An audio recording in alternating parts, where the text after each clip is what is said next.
Hello, magandang araw. So, ito yung update ng gym namin.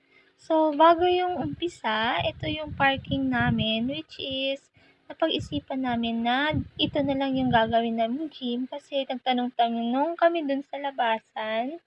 Parang hindi namin kaya, parang feel namin hindi kami makasurvive sa business na to if magre-rent kami sa labas. Kasi yung natanungan namin is 12,000 yung area.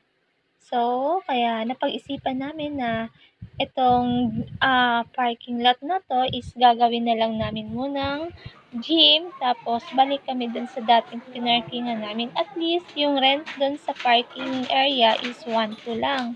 So, kaysa naman yung gym is 12,000 na nasa labas na natanungan ko. So, medyo bihado kami doon.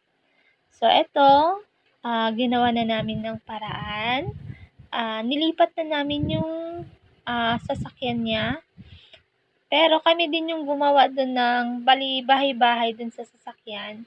Kasi nga, kawawa naman yung sasakyan magpi-fade.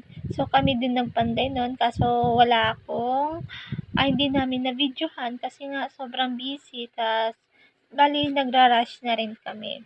So, ayan, yung ginawa namin dyan is yung CR. So, by the way, yung partner ko is hindi talaga totally carpentero, Kasi mostly yung linya niya talaga is yung mga makina, yung mga kuryente, yun talaga yung pinakalinya niya. But, kailangan namin magtipid. So, para makasave kami sa pang-labor, so, kami na lang dalawa yung nagtutulungan. Pero, yung yung iba, kung hindi ko na kayang tulungan, or wala akong kakayanan na magtulong, so, yun na lang, nag-rent din kami nag-ano din kami ng tao, nagbabayad din kami. So, ayan. So, sabi niya, first time niyang gumawa ng ganyan.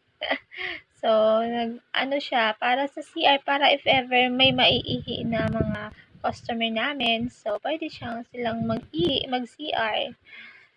Ayan. Tapos, yung in-order ko lang din dyan na pinto is yung sa sliding door, galing Shopee.